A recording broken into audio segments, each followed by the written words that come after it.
الحمد لله رب العالمين والصلاة والسلام على رسولنا محمد وعلى آله وصحبه أجمعين. رب اشرح لي صدري ويسر لي أمري واحلل عقدة من لساني يفقه قولي. أيها الإخوة الأفاضل، سنتكلم حول بعض الأحكام فقهية شرعية عائلية حصل بعد معركة أو غزوة تبوك في المدينة، أمور دينية أخلاقية نحتاج إلى معرفتها إن شاء الله. برايد عزيز تشتي اولا معنا بحثاي بكن چند تشت پشت پیغمبرش تبوکی هات هفته چی مگوی وان صحابی کنات بونو چهات سریوان ایجا وی هفته می بحثا هنکی چند تشتا بکن دوی زمان دا تیسال مدینه چه بون هنک تشتی اخلاقی عائلی میروجن مسئله من افقوب سلمان هنک تشتی بون او جی نصیحت و درس مهم جمارت اذا هنا اموانجي ان شاء الله بين زمان.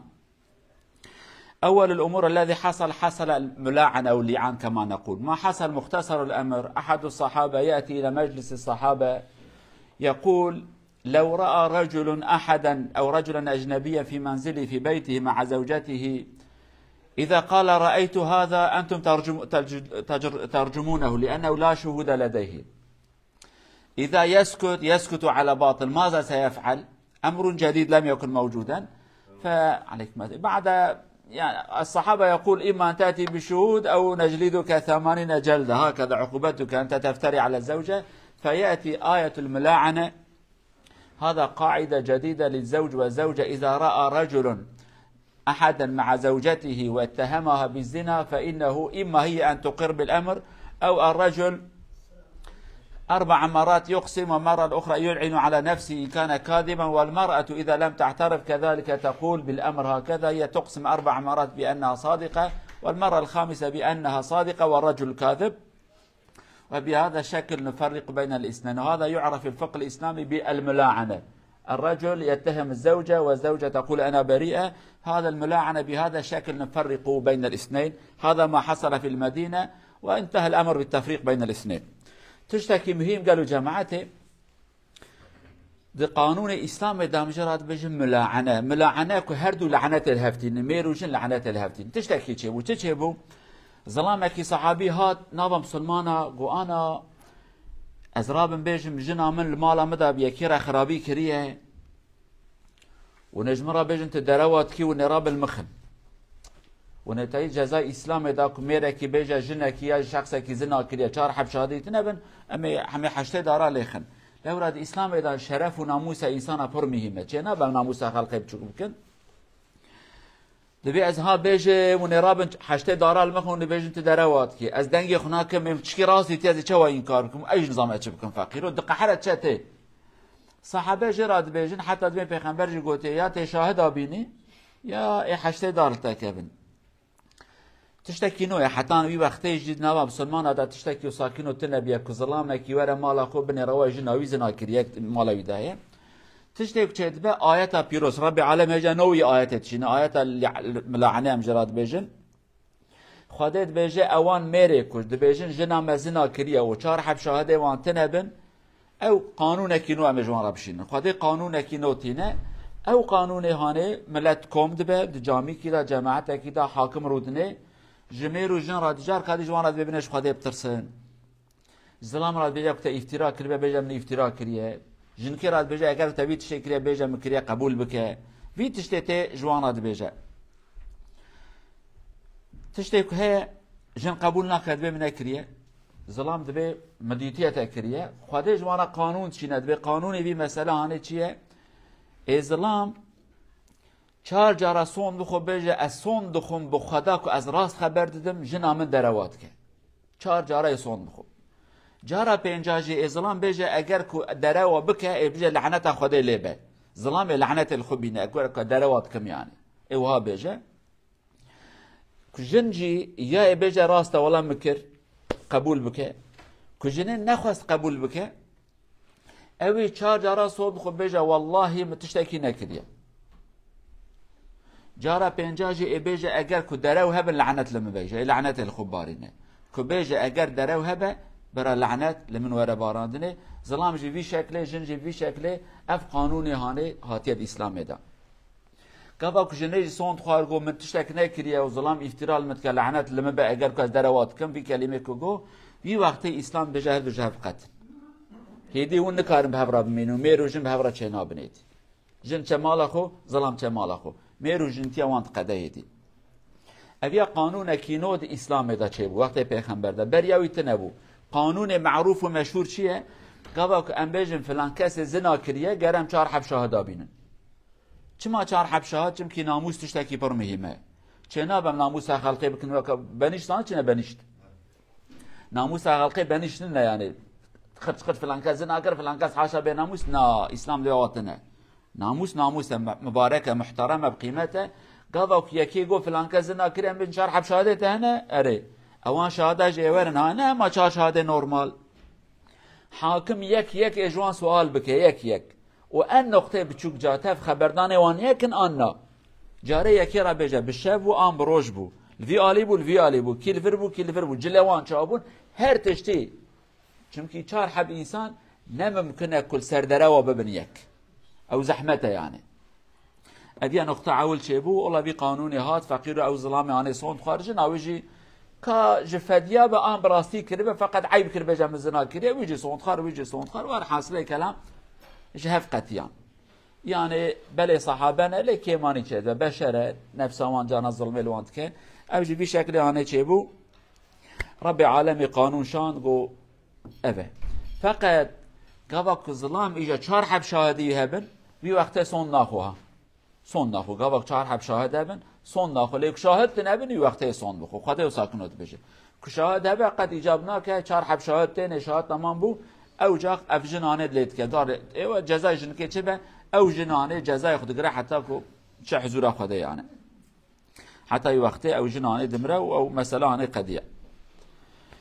كذلك حصل في هذا السنة توفي الملك الصالح ملك حبشة الأصحم اسمه كذا انتقل إلى رحمة الله وهو في حبشة. فالنبي صلى الله عليه وسلم أخبر الصحابة قال مات العبد الفلاني سنصلي عليه صلاة الغائب. النبي أخبره الله وحيا بأن الفلان قد انتقل إلى رحمة الله قد مات فصلى عليه النبي صلى الله عليه وسلم صلاة الغائب. وهذا الدليل الذي شرع لنا أو نحن نقول يجوز أن نصلي صلاة الغائب على الميت. هذا كذلك حصل. تشتكي دني ساچه بو تبيرا وكمغو لحبشستان ملك وان پادشاه وان سلطان وان قرال وان كو صحابه چون لوي اجا يك جوان بو مسلمان داوي حب ناوي اصحمه بو سلطان النجاشي حبش بو مسلمان فقيرو لوي دمك مسلمان ظاهر كسك مسلمان تن او سلطان وانا بيا مسلمان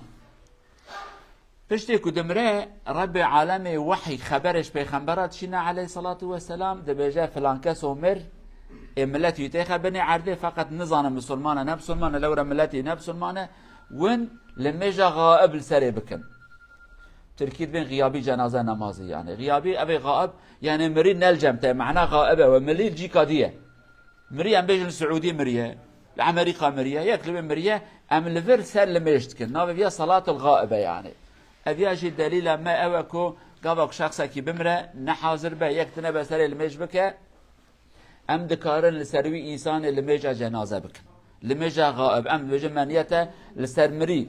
مري رحمتي فلان كس لفلان جي رحمت كريه ام المجا غائب لسر المجتكن شرعا چيدبه ابياجي قانون ددويا براد بيرا ودابه جانا هناك انسان دبرن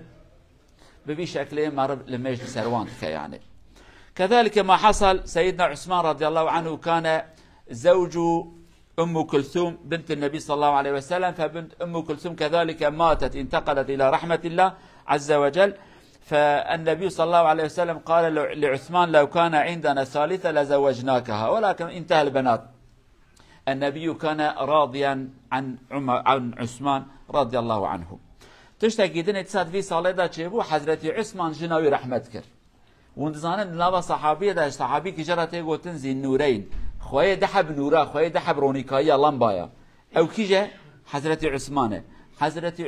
دحب قيزه پیغمبر زوجي بون يك رقيه بيرا زوجي رقيه مر ام كلثوم ابو اوجي جنكا بيمير بو يعني ميري بردابو كرماجيد بين بيمير يعني پیغمبر اجا ام كلثوم دايكي اوجي بيرا زوجي پشتوی چند ساله کیمان ام کلثوم جن نخوش کتمر اوج رحمت کرد پیغمبر گو عثمان گو ها گو ولا قیز کاد نبونا منوی قیزه جبداران تاها من تسه جرب کرا زاوی خو لكن قیزه من امان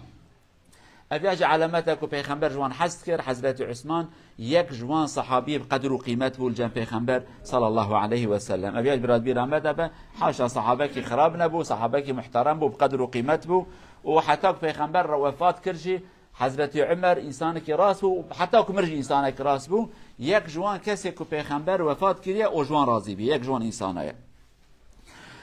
كذلك حصل في هذا السنة مات رأس المنافقين عبد الله ابن سبأ ابن أبي سلول، هذا كذلك مات. كان ظاهرا يقول أنا مسلم ولكن في الحقيقة دائما يعمل مشاكل للنبي. ما في الأمر من الملاحظة إنه قبل أن يموت طلب من ابنه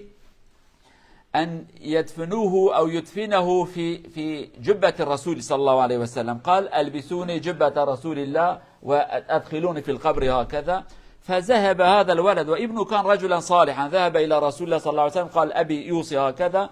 فالنبي لم يمانع، قال خذوا الجبة واعطوه ادفنوه فيه وصلى عليه كذلك. سيدنا عمر قال يا رسول لا تصلي على المنافقين، ولكن الرسول قال سأصلي عليهم.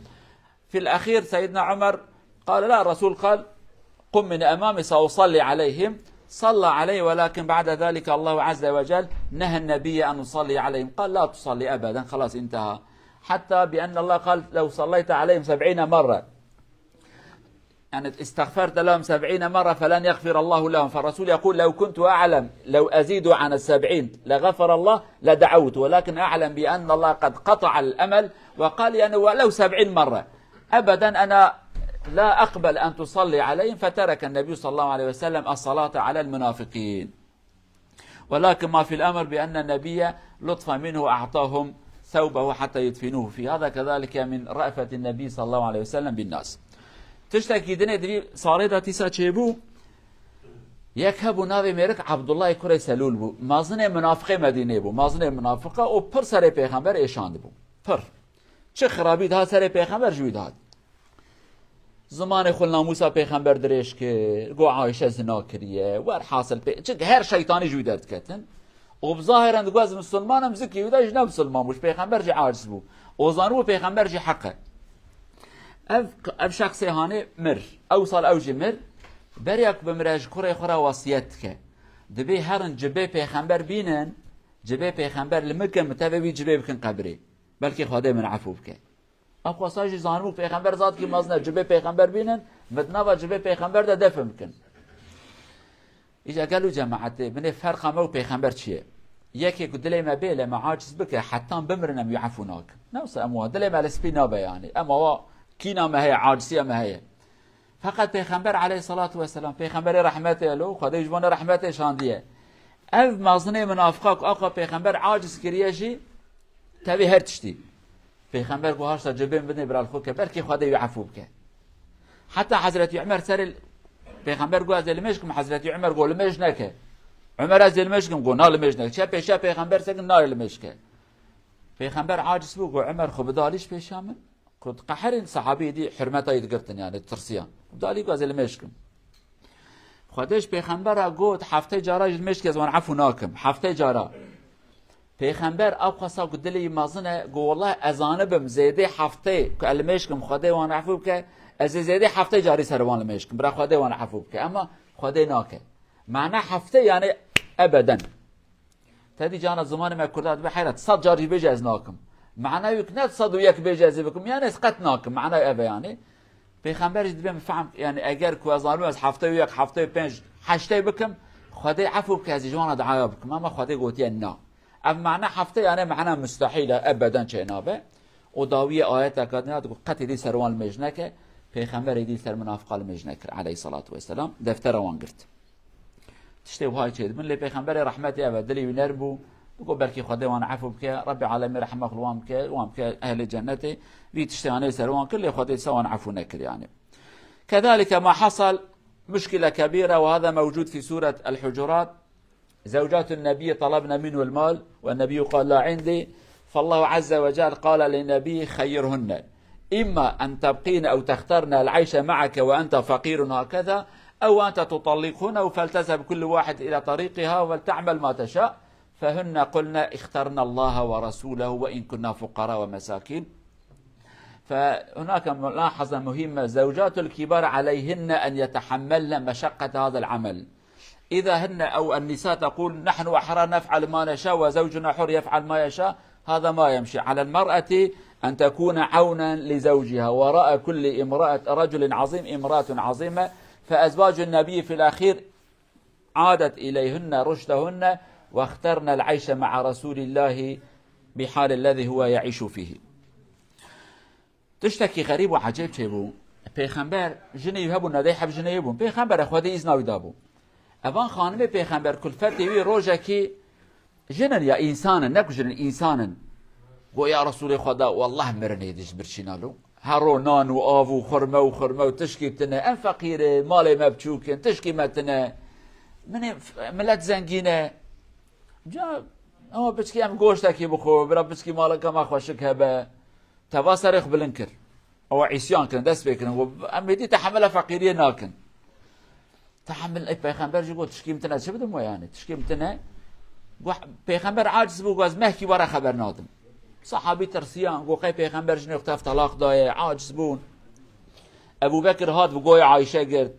عمر هاد بو قيزا گرت ابو جن پیغمبر يا قيزوان و چش پیغمبر تخوازن ورا حي صار فقير تشكي متنا فقط داوي قرآن هات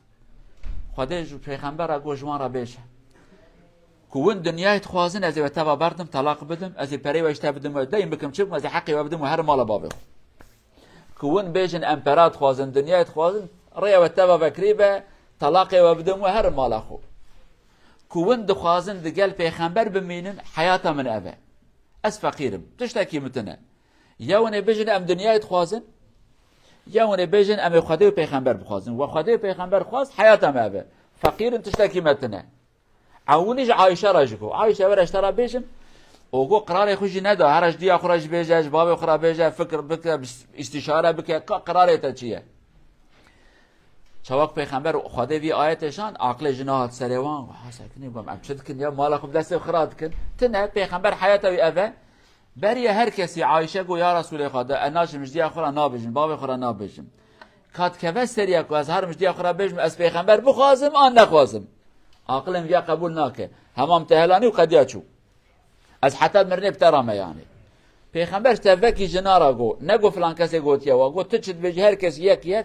توکی جناج عین تشتوا گو ام تخوازم پیغمبر را بمینن ام دنیا ناخوازن فقیری و خوش فقیری تنبون و خوش تنبون ام فقیری تخوازن توکی وان جنه پیغمبر جی پیغمبر را و فقیر مان دفردا چه درس ده گلو جماعته ت امام بی ت شیخ بی ت مازن بی ت سروک بی ت رهبر بی ت باوی ت چبی جناته گره آلیکارا تبه جناته الکلاکا تبه جناته بجه تمام ادریا تدامه میر بسلمان به جن به امام به میر ورا جامعه جن هرجی کی خرابی مثال باو یا جی میر خلقرا یا جی امام یا جی شیخ سروک دولت بجه دزیه نکن جناوی هر دزیه بکه لایوی دزیه بکه مزناتی دنیای مزناتنا عائله امامتی شیخیتی رهبری وهاننه يعني جناته گره حوالاته به جناته عین فکرته قبول بکه تجملات را تشتکی بیجی جناته را تشکیدی بکه قانون نبیا تجملات را بیجی راب المشک جناته بی چل میجلو تجملات را بیجی مهر مزگفت جامعه صحبته جناته بیجی هر از نایمه تشتیانه تنن جنه پیغمبر جی حاشا تشکیوانت کرن فقط جارکی دا عیش دنیا هات سری وان پره و خوارون فرداوی دا خدا گوی وان کشان گو وند خوازن دنیا هر تب مالا باوی خو وند پیغمبر تخوازن پیغمبر فقیره حیاتوی اوه او آیت قادن خدا گو ای خانم پیغمبر کلفتی جنوی ون وکا جنه خلقین نها ون گناه کی بکن گناه و دجارایه دو گناه نه ون خیراب کن خیره وجد دونه یعنی لورا ون باری پیغمبر سرمله وی ون تبع پیغمبر فقیر بمینن تحمله بکن ونجبون خاطره پیغمبر ون حیاته کی قبول بکن حیاته و زحمته یعنی اوان جنه هانجی حیاته پیغمبر قبول کرن و رب عالمش داوی گو اون خانم قیمت خودش و حست که خودی و پاکت که حتی انما يريد الله ليذهب عنكم الرجس اهل البيت معنى المازن خودی بجا خانم پیغمبر از خوازم تمیز بن و پاک بن و خانم پیغمبرن گره شک و شبه دالی و دانه و ملت را خبر ده نابره و ده پرده هبن ون خانم وی مالا مازنن تدی عادت کردا داجی مالك أصل زاده أو أصل زاده يعني بخاندان مالك مازنه ومالكي هي بيجن جنوان حلال وحرام دقت ناكن باكو خرابيه دقت ناكن او جي تشتكي دي يعني ابوها على كل بفي شكل پیغمبر جارك هذه خانمي خو عفو كر وصلح كنا برام دا تشبو اب دفترانه جهاد قرتن پیغمبر جن خو طلاق ندا حتى حفتاتي ان شاء الله برادر سماير او قصا بمينه حتى حفتاتي بمينه حفظ وستار ورحمه خدي دا ان شاء الله رب العالمين وتابع محافظتكم بباريزه إلى أن نلتقي في الجمعة القادمة. ابقوا في حفظ الله ورعايته إن شاء الله، والسلام عليكم ورحمة الله وبركاته. إجاب زمان دنيا زي بيجم.